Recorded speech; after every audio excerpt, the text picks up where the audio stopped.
PTI तो आपको पता है सफाया हो गया। सफाया हो गया। 127 का रिजल्ट आपके सामने इंशाल्लाह 9 तारीख को आ जाएगा। तो जो पर्सनल फीलिंग्स है ना, दैट इज विद पीटीआई। मेरा ख्याल है कि शायद बेनजीर के बाद बेनजीर का बेटा है। अस्सलामुअलैकुम जी, आपकी मेजबान मायरा हाशमी आप सबकी खिदमत में हाजिर है। इस वक्त मैं एन 127 में मौजूद हूँ, जहाँ से पीपल्स पार्टी के चेयरमैन बिलावल भुट्टो जरदारी और अगर बात की जाए नून लीग के सीनियर रहनुमा अता तारड़ जो है वो मद्दे मुकाबिल है। तो कांटेदार मुकाबला होने जा रहा है और पीपल्स पार्टी की हिस्ट्री में तकरीबन 35 साल बाद भुट्टो खानदान का वाहिद शख्स इस हल्के से इलेक्शन लड़ रहा है, यानी कि पंजाब से इलेक्शन लड़ रहा है।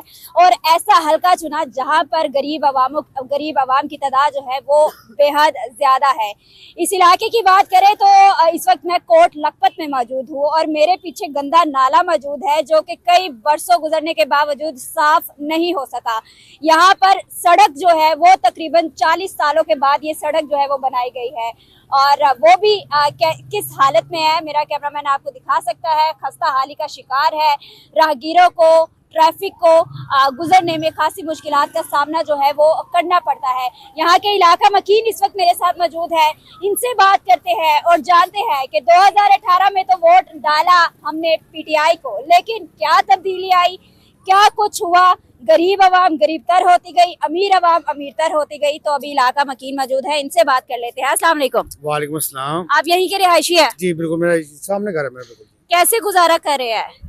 सर गुजारा क्या करेंगे हम तो ये कहेंगे कि इमरान ठीक था, क्योंकि मियाँ साहब के बिल्कुल सामने मियाँ साहब का घर है और बैक पे हम बैठे हुए हैं। आप हमारे इलाके का विजिट कर लें, मियाँ साहब को हमारे हमेशा जिताया था हमने यहाँ से।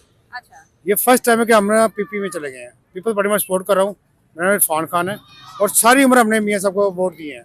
यानी कि आपने नून लीग को आजमाया, पीटीआई को भी आजमाया, अब पीपल्स पार्टी को आजमाना है इस बार? आजमाना नहीं है, मेरे कहने का मकसद है आज से ना तकरीबन 15 से 18 साल की पहले की बात है। बेनी साहब खुद यहाँ पे आई थी, हमारे पीटर गिल साहब हैं उनके घर आई थी वो, और उन्होंने उस वक्त ये कहा था कि ये मियाँ साहब के बैक का घर है, इनकी बैक पे ये इलाका है। उन्होंने खुद कहा था उनको जनरसी पर अल्लाह ताला बीबी को, उन्होंने कहा था ये अगर मेरे पास होता ना ये इलाका, अगर मेरे घर के पास होता तो मैंने अपना शीशा बना देती इनको। अच्छा, ये बहुत ही ज्यादा पॉश एरिया है और बहुत ही पुराना इलाका है। यहाँ पर जब बारिश होती है तो बारिश का पानी गलियों में जो है वो खड़ा हो जाता है, ना तमीर होने की वजह से ना डेवलपमेंट की वजह से। कौन जिम्मेदार है आपको लगता है? ये इनके ना जिम्मेदार हमारे मियाँ साहब ही हैं, क्योंकि हम उनकी बैक पे बैठे हुए हैं। यहाँ आपके हमसाये भी है, खुद वीआईपी प्रोटोकॉल में रह रहे हैं और यहाँ गंदा पानी पीने पर मजबूर है। सड़कें टूटी हुई है, जगह जगह पर कचरा कुंडी जो है वो हमें दिखाई दे रही है, गंदा नाला फुल हुआ है। तो घर निकलते ही जब बाहर आते हैं तो क्या महसूस होता है? मेरा ख्याल जब हमारा ही हौसला कि हम यहाँ रह रहे हैं। हालांकि मियाँ साहब को ये चाहिए था कि उनके हम बैक पे बैठे और हमेशा उन्होंने ये सीट जीती है। ये फर्स्ट हमने पूरे इलाके ने ये अब रिजर्व किया कि अब ना इंशाल्लाह हम ना बिलावल साहब को यहाँ से विन करवाएंगे। इंशाल्लाह बिलावल साहब यहाँ विन हो गए और हमें पूरी उम्मीद है हमारे चेयरमैन बिलावल भुट्टो साहब से कि वो हमें ना इस इलाके को ना तरक्की देंगे। हमने मियाँ साहब से अपनी उम्मीद छोड़ दी है, क्योंकि माफी मांग लेती है मियाँ साहब तो? सर पूरी माफी मांग ली है, 3 दफा इकतार में रहे हैं, वो बड़ी छोटी सीटों पे रहे हैं। और आप खुद इलाके का हाल देख रहे हैं, यहाँ ना गैस है, ठीक है, ना पानी साफ है, यहाँ कुछ भी नहीं है। सिर्फ ये अपने प्रोटोकॉल लेते हैं।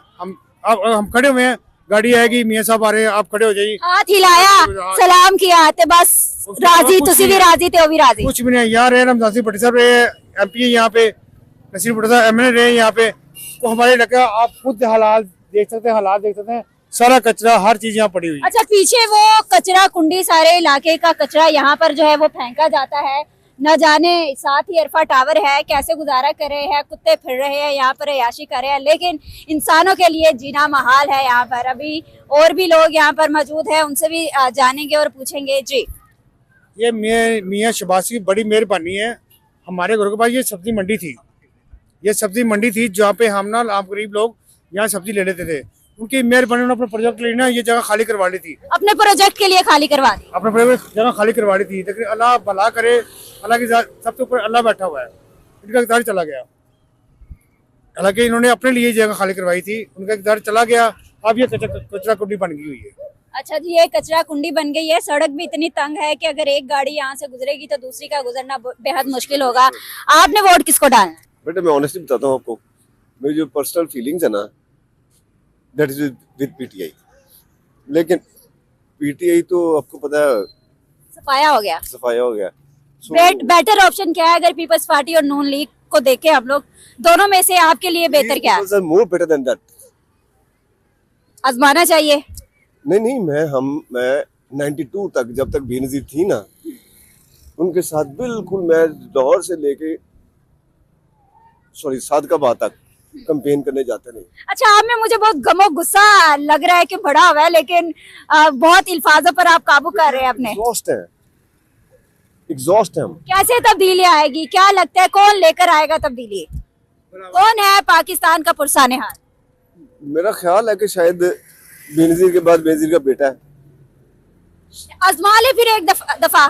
सबको आजमाया, उन्हें भी आजमाना चाहिए। We are trying our best.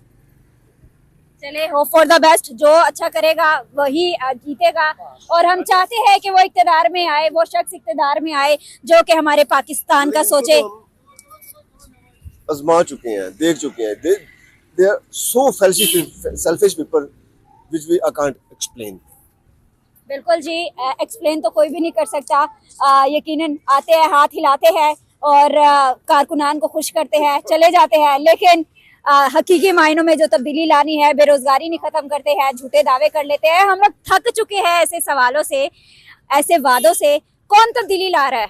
इंशाल्लाह बिलावल जरदारी साहब क्या वो पाकिस्तान के आने वाले वजीर आज़म है, और इंशाल्लाह बारीक शरीयत से आएंगे। ये आप 127 का रिजल्ट आपके सामने इंशाल्लाह 9 तारीख को आ जाएगा, 8 की रात को ही आ जाएगा। इंशाल्लाह बिलावल बहुत अक्सरियत के साथ ऊपर आएंगे। किस बात से खुश है बिलावल ने? ऐसी क्या बात कर दी जो वो पार्टी का चेयरमैन अपने जी मंशूर पड़ा, वो इंशाल्लाह अमल दरामद भी करेंगे, और वो खवातीन के लिए बहुत ज्यादा कुछ काम कर रहे हैं। और यही जमात है जो खवातीन के लिए कुछ अच्छा सोच रही है। इधर हमने सबको देखा, आप अंदर जाए ना अकबर शीर रोड पे ऊपर, ये कह रहे हैं हमने लाहौर को क्लीन से कुछ भी नहीं बनाया। गंदा पानी इतना पाँव से मैं उधर से गुजर के आता हूँ, और जो पानी हम पीते हैं ये साथ हमारे पियेंगे बैठ के? कभी भी नहीं पियेंगे जी, पर इनको यही एहसास कराना है ना हमने इस दफा। यानी कि अब पुराने हुक्मरानों को नहीं देखना, हमने एक नौजवान लीडर को जो है देखना। वोट किसको देना है? जी इंशाल्लाह हम पीपी के साथ खड़े हैं, पीपल्स पार्टी को। इंशाल्लाह यहाँ भी खड़े हैं हम लोग। हमें ये इंशाल्लाह 2-3 हजार सबसे खर्चा ज्यादा देते हैं, वोट लेकिन हम लोग 10-20 हजार, अब जो लोग आ रहे हैं हम उनके साथ भी चलते हैं। सारे हमारे दोस्त हमारे साथ हैं, और हमारे वोट भी सारे इसी लाइन में जाके अच्छा जी, अभी बिलावल भुट्टो के नारे लगाए जा रहे हैं और लग रहा है कि कुछ होने जा रहा है, कुछ बड़ी तब्दीली जो है वो आने जा रही है। और होपफुली मैं भी यही चाहती हूँ कि अगर बिलावल भुट्टो जरदारी साहब इस हल्के से जीतते हैं तो इस हल्के को तब्दील करे, इस हल्के की मुश्किलात आसान करे और हकीकी मायनों में जो है वो तब्दीली लेकर आए। यहाँ पर लोगों को बेहद मसाइल है, लोगों के अंदर गमो गुस्सा देखा जा रहा है, लेकिन उम्मीद जो है वो बिलावल भुट्टो जरदारी के ऊपर लगाई जा रही है। अब देखते हैं कि 8 फरवरी को किसकी जीत होती है, लेकिन अवाम यहाँ पर नून लीग की बजाय ज्यादा पीपल्स पार्टी को सपोर्ट कर रही है। अब इसी के साथ अपनी मेजबान मायरा हाशमी को दे इजाजत, फिर एक नई वीडियो के साथ आपकी खिदमत में हाजिर होंगे। फिल वक्त अल्लाह हाफ़िज़।